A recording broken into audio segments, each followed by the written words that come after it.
초대교회에 위기가 찾아왔습니다. 성령이 임하여, 불같이 임하여 기적과 능력이 나타났습니다. 사람들 사이에 회개가 일어났고 성령의 세례가 나타나서 하루에도 3,000명이 주 앞에 돌아왔습니다. 성도들 사이에 친교가 생겼습니다. 말씀의 축복이 나타났습니다. 사람들에게 칭찬을 받기 시작을 했습니다. 심지어 놀라운 일은 서로 가진 물건을 나누었다는 것입니다. 성령은 영적인 변화만 준 것이 아니라 물질의 세계에도 변화가 왔습니다. 사람들이 소유를 자기 것이라고 말하는 이가 없게 됐다고 말했습니다. 이것은 실로 놀라운 기적입니다. 자기 이익을 추구하던 인간들이 서로 나누기 시작을 했습니다. 이런 축복이 어떻게 가능하겠습니까? 그러나 초대교회는 이 축복만 있었던 것이 아닙니다. 위기가 찾아온 것입니다. 위기란 영원한 축복이 없습니다. 위기를 통과한 축복이 있을 뿐입니다. 마귀는 우는 사자처럼 택한 백성이라 하더라도 집어삼키려고 합니다. 새로운 사회가 이 지상에 전개됐습니다. 성령의 사회입니다. 예수의 새나라, 하나님 나라가 이 땅에 지금 우리 눈에 보이게 나타납니다. 많은 사람들이 이상사회를 꿈꿔왔습니다. 그러나 이 지상에는 이상사회가 존재하지 않습니다. 이상사회가 처음으로 나타났는데 그것이 바로 성령의 오순절 날 임했던 성령의 사회였습니다. 그들은 새로운 것을 경험하기 시작을 했습니다. 마귀가 이 하나님의 새로운 사회, 새 나라를 그냥 둘 리가 없습니다. 우는 사자처럼 그는 틈을 노리면서 이 오순절날 일어났던 성령의 새로운 사회를 파괴하려고 계획을 세운 것입니다. 그런 초대교회를 깨버리려는, 초대교회를 파멸시키려고 하는, 초대교회를 죄짓게 만들려고 하는 이런 사탄의 세력이, 사탄의 음모가 드디어 5장에 나타난 것입니다. 초대교회에 아나니아와 삽비라라는 사람이 있었습니다. 이 사람은 아마 저희가 짐작컨대 초대교회 창립 멤버가 아니었나 생각을 합니다. 처음부터 같이 있었던 헌신된 그런 사람이었습니다. 그런데 이 사람이 오늘 성경에 보면 자기의 소유인 땅을 팔아서 그것을 사도들 발 앞에 헌금했다는 기록이 나타납니다. 왜 이 사람들이 이렇게 했을까? 분명히 사도행전 4장 36절 37절에 나오는 바나바의 신앙적 행위에 도전을 받았음이 분명을 합니다. 사도행전에 아주 위대한 한 인물이 있는데 바나바입니다. 아마 바나바는 사도행전에 나타난 모든 인물 가운데 가장 뛰어난 신앙 인격을 소유한 그런 사람일 것입니다. 그는 성령의 충만함을 받았습니다. 성령에 이끌려서 자기도 모르게 자기 가지고 있던 땅 소유가 생각이 났습니다. 그는 그 소유를 팔았습니다. 그 소유를 팔아서 구제에 쓰게 된 것입니다. 가난한 자를 생각하게 된 것입니다. 사도들의 발 앞에 그 헌금을 갖다 놓고 그 헌금이 많은 가난한 사람들에게 쓰게 되었습니다. 아마도 그 당시에 초대교회 성도들에게 이 사람은 존경을 받았을 것입니다. 분명히 칭찬을 받았을 것입니다. 놀랐을 것입니다. 아나니아와 삽비라가 그것을 목격하고 있다가 질투를 느꼈던 것 같습니다. 시기심이 생겼습니다. 이 아나니아와 삽비라가 바나바와 똑같은 행동을 했습니다. 자기도 땅을 팔았습니다. 자기 소유를 팔아서 그 값을 사도들 발 앞에 두었습니다. 이 두 사람 사이의 외형에는 사람들 눈에 보기에는 아무 변화가 없이 똑같습니다. 바나바도 땅을 팔아서 그 소유를 사도들 발 앞에 두었고 아나니아도 소유를 팔아서 그 값을 사도들 발 앞에 두었습니다. 그러나 이 두 사람 사이에는 하늘과 땅처럼 큰 차이가 있었습니다. 다시 5장 1절과 2절을 보겠습니다. 아나니아라는 사람이 그 안에 삽비라와 더불어 소유를 팔아 거기까지는 갔습니다. 그러나 다루는 부분은 그 다음 부분입니다. 그 값에서 얼마를 감춤해 그 아내도 알더라. 둘만 아는 얘기입니다. 아무도 알 수가 없습니다. 둘만이 아는 얘기입니다. 다른 사람들은 모릅니다. 교인들도 알 수가 없습니다. 얼마 주고 팔았는지 아무도 모르는 것입니다. 여러분, 여기서 우리는 놀라운 사실을 하나 발견합니다. 바나바는 성령에 이끌려서 헌금한 사람입니다. 그러나 아나니아와 삽비라는 분명히 그 헌금의 일부를 감춘 걸 보면 성령의 이끌림을 받은 사람이 아닙니다. 인간적인 신앙을 가진 사람이었던 것입니다. 그는 체면을 중심한 사람이었습니다. 시기와 질투로 인해서 헌금했던 것을 우리는 이 본문에서 읽을 수가 있습니다. 사랑하는 성도 여러분, 사탄의 가장 무서운 공격이 어디에 있는지 아십니까? 그것은 외형적으로 나타나서 사탄이 파괴하고 공격하고 미친 사람처럼 거라사의 광인처럼 소리 지르는데 마귀의 모습이 있지 않습니다. 사탄의 가장 무섭고 은밀한 공격은 비밀스럽게 사람들을 모르게, 자기 자신도 모르게 숨어 들어와서 거짓 영을 심어넣는 데 있는 것입니다. 만약에 베드로가 이것을 발견하지 못했다면 초대 오순절날 있었던 사도들의 초대교회 공동체 속에는 거짓의 영이 들어가 있는 것입니다. 그리고 그 거짓의 영에 기초해서 교회는 부흥했을 것입니다. 기적이 일어났을 것입니다. 그 결과는 무엇입니까? 마지막에 무서운 파멸을 가져오게 되었을 것입니다. 바로 이것이 사탄의 공격입니다. 아나니아와 삽비라는 어떤 사람입니까? 그들은 초대교회 멤버였고 헌신된 사람이었습니다. 적어도 이 사람은 자기의 소유를 팔아서 가난한 자에게 줄 수 있는 사람입니다. 여러분, 형식이나 체면이라도 자기 집을 팔고 자기 땅을 팔아서 헌금할 수 있을 정도면 괜찮은 사람입니다. 굉장한 사람입니다. 그만큼 이 사람은 헌신되어 있는 사람이에요. 이만큼 이 사람은 열심인 사람입니다. 그러나 이 사람의 신앙의 허점은 무엇입니까? 문제는 무엇입니까? 그 사람의 신앙은 내면적이보다는 외형적이었다는 데 있습니다. 주님을 섬기면서도 자기가 나타나기를 원하는 사람이었습니다. 주님을 섬기면서 주님을 안 섬기는 것이 아니라 섬기고 헌신하고 봉사하고 자기 집까지 다 팔았지만은 그 동기가 인간적일 수가 있습니다. 체면적일 수가 있습니다. 바로 아나니아와 삽비라의 신앙의 모습이 여기에 있습니다. 바나바와 아나니아는 구분할 수 없습니다. 외형적으로 똑같이 헌신한 사람입니다. 똑같이 집을 판 사람입니다. 똑같이 중책을 맡은 사람이었습니다. 전혀 구분할 수 없습니다. 그러나 전혀 다른 사람이었습니다. 오늘날 교회에 이 두 사람이 공존한다는 것입니다. 두 가지 그룹이 공존한다는 것입니다. 사람들은 구분하기가 어렵습니다. 그러나 하나님은 구분하고 계십니다. 마귀가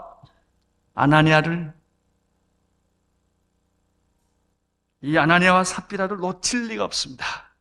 마귀는 정확하게 여러분을 보고 계십니다.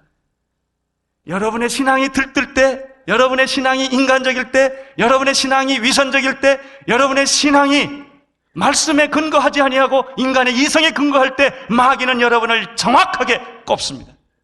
그리고 자기의 도구로 삼습니다. 바로 여기에 사탄의 모습이 있습니다. 마귀가 사탄이 아나니에게 삽비라에게 찾아옵니다. 땅을 얼마에 팔았는지 누가 알 수 있느냐? 너희 부부만 알지 않냐? 산 사람하고 파는 사람만 알지 않느냐? 바로 이 순간에 아나니아와 삽비라는 하나님에 대한 두 가지 지식이 없었습니다. 첫째는 하나님은 사람의 외모를 취하지 아니하시고 중심을 보신다는 사실을 망각하고 있었습니다. 하나님의 관심은 헌금의 양에 있지 않습니다. 하나님은 당신이 얼마나 많은 헌금을 냈느냐, 여기에 관심이 있는 것이 아닙니다. 하나님은 과부의 엽전 두 입을 축복해 주신 분이 하나님이십니다. 하나님의 관심은 헌금의 태도에 있습니다. 하나님은 외형을 보시는 분이 아니라 중심을 보시는 분이십니다. 두 번째, 그들은 하나님이 속는 분인 줄 알았습니다. 자기가 속이면 하나님이 속을 줄 알았습니다. 시편 139편 1절 이하에 보면은 시편 기자가 하나님의 속성에 대해서 이렇게 말씀하셨습니다. 여호와여, 주께서 나를 감찰하시고 나를 아셨나이다.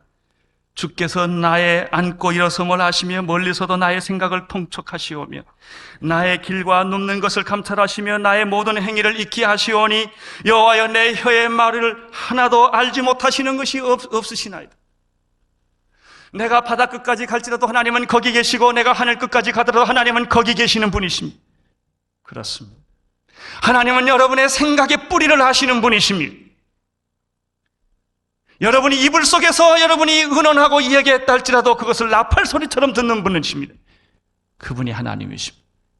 하나님은 결코 속지 않습니다. 하나님은 모든 것을 다 아십니다.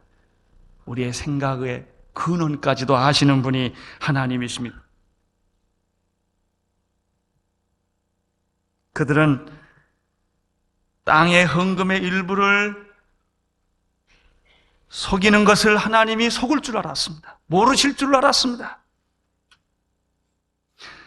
그러나 하나님은 속지 아니하십니다. 성령님은 거짓의 영에 속지 아니하십니다. 성령 충만한 사람에게는 거짓이 안 통합니다. 베드로가 성령 충만했습니다. 만약 베드로가 성령 충만하지 않았다면 그것을 파악하지 못했을 것입니다. 성령 충만한 교회에는 거짓이 통하지 않습니다. 성령 충만한 교회에서는 거짓의 사람이 리더십을 가질 수가 없습니다. 성령 충만한 사람 앞에는 거짓의 사람들이, 사탄의 사람들이 존재하기가 어렵습니다. 베드로는 아나니아와 삽비라 속에 있는 거짓 영을 보았습니다. 그 순간에 베드로가 어찌하여 사탄이 내 마음에 가득하냐?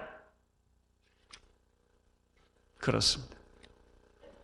이 사람이 지금 판값의 일부를 숨긴 것, 빼낸 것은 그들의 인간적인 것이 아닙니다. 그 뒤에 사탄이 그를 지배하고 사탄이 그 안에 역사하여 이를 그렇게 하게 한 것입니다. 사탄이 여러분에게 속삭이고 유혹할 때 NO! 하나님의 말씀과 위배된다고 거절할 수 있어야 합니다. 그 유혹을 그 순간에 거절할 수 있어야 합니다. 이게 성령의 사람입니다. 그러나 사탄의 사람들은, 마귀의 사람들은 마귀가 속삭일 때 내 생각이 내 생각이다. 어쩌면 그렇게 내 생각하고 똑같으냐? 이렇게 생각을 합니다. 그렇게 생각하는 사람들이 이런 사람들입니다. 사탄은 성령을 속이려고 합니다. 사탄은 하나님을 속이려고 합니다. 그러나 베드로를 속일 수가 없었습니다. 땅이 그대로 있을 때는 내 땅이 아니며 누가 언제 땅 팔라고 그랬습니까? 누가 언제 집 팔라고 그랬습니까? 하나님이 언제 그렇게 헌금하라고 그랬습니까? 땅을 안 팔면 어떻습니까? 하나님이 땅 안 판다고 야단하십니까? 그런 하나님 아니십니다. 우리 하나님이 돈에 관심 있는 분이 아니세요. 여러분의 태도에 관심 있는 분입니다. 문제는 이 땅을 팔았는데 교회에 헌금하는 것처럼 하면서 삥땅하는 것을, 빼내는 것을 하나님이 싫어하시는 거예요. 처음부터 안 내놓으면 됐지 않았냐 말이죠. 왜 내놓는 척하면서 모든 사람에겐 다 헌금이 돼 있는 것처럼 하면서 실제로는 안 그렇게 했느냐. 여기에 하나님의 분노가 있습니다. 여러분, 마귀의 교활한 속임수가 어디에 있는지 아시겠습니까? 우리를 파괴시키고 우리의 신앙을 좀먹는 사탄의 유혹이 어디에 있는지 아시겠습니까? 하나님은 초대교회의 이 더러운 거짓말의 영이 몰래 찾아오는 것을 방치할 수가 없었습니다. 아나니아는 성령의 음성을 베드로를 통하여 듣는 순간에 혼이 떠나버리고 말았습니다. 저는 이 사건을 읽을 때마다 늘 두려움에 떠옵니다. 하나님이 너무하시지 않는가? 그러나 제 인간적인 이런 생각보다는 기록된 하나님의 말씀을 저는 더 의지합니다. 그렇습니다. 하나님은 어떤 죄인도 용서하시지만은 하나님 앞에는 어떤 죄도 용납되지 않습니다. 구약에서는 하나님이 너무나 거룩하십니다. 그래서 그 이름을 함부로 부를 수 없었습니다. 구약에서는 하나님의 어깨에 손을 만지면 그대로 즉사를 했습니다. 그만큼 하나님은 거룩하신 분이십니다. 그렇습니다. 이분이 하나님이십니다. 하나님은 우리를 용서하시고 우리를 구원하시고 우리를 사랑하시고 끝없는 긍휼과 자비를 베푸시는 분이시지만, 그러나 하나님은 거룩하시고 하나님은 엄청난 분이십니다. 오늘 대부분의 현대 크리스찬들의 문제가 여기에 있습니다. 그리고 오늘 많은 현대인들의 문제가 무엇입니까? 하나님을 너무나 쉽게 생각하고 너무나 안일하게 생각하고 하나님에 대해서 너무나 경솔하고 경박한 태도를 취하는 것입니다. 하나님은 다 용서해 주시니까, 하나님은 다 구원해 주시니까, 하나님은 다 사랑해 주시니까 이 정도는 괜찮겠지. 여러분, 부모가 자녀에 대해서 관용을 베푸는 것은 부모가 무능해서가 아닙니다. 사랑하기 때문에 관용을 베푸는 것입니다. 오늘 많은 성령 받은 사람들의 문제가 경박한 신앙생활입니다. 능력과 기적과 축복을 노래하면서도 하나님을 경외하는 거룩함이 없습니다. 하나님을 이용하려고 하는 것입니다. 하나님의 축복만 따먹으려고 하는 것입니다. 여러분, 하나님이 좋으십니까? 하나님이 주시는 것이 좋습니까? 많은 사람들은 하나님보다는 하나님이 주시는 것을 더 좋아합니다. 하나님을 두려워할 수 있게 되기를 바랍니다. 그분은 우리가 두려워해야 할 뿐인 것입니다. 거짓의 영은 남편에게만 있었던 것이 아닙니다. 이 부부는 아주 마음이 하나였습니다. 나쁜 쪽으로 하나였습니다. 그래서 이 부부가 다 그 자리에서 즉사하고 말았습니다. 이런 내용이 사도행전에 있다는 것입니다. 사도행전에는 호련히 하늘로부터 급하고 강한 바람 소리만 있는 것이 아닙니다. 불의 혀같이 갈라지는 것이 사람 위에 보이는 것만 있는 게 아닙니다. 안진뱅이가 일어나는 것만 있는 것이 아니라 하나님을 속이려고 하고 하나님을 경박하게 믿으려고 하고 하나님의 성령을 속이려고 하는 사람에게 이렇게 그 자리에서 즉사하는 일도 있다는 것을 사도행전은 우리에게 같이 보여주는 것입니다. 이분이 하나님이십니다. 11절을 읽으시기를 바랍니다. 아나니아와 삽비라 사건을 사도행전에 기록한 목적은 바로 우리에게 이 사실을 가르쳐주기 위함입니다. 하나님을 우리는 두려워해야 합니다. 사랑하는 것만큼 두려워해야 합니다. 하나님을 높여야 합니다. 진정한 성령의 역사가 이 땅에 일어나야 합니다. 이것을 위해서 오늘 아나니아와 삽비라 사건을 우리가 이 말씀을 읽고 감당하기 어려운 말입니다만은 이 사건을 우리에게 보여준 하나님의 의도가 여기에 있습니다. 오늘 이 교회는 사도행전과 같은 교회가 되기를 원하는 교회입니다. 오늘 이렇게 나오는 성도님들은 바나바와 베드로와 바울과 스데반과 같은 그런 영적인 하나님의 사람이 되기를 사모하는 사람들이 모인 곳입니다.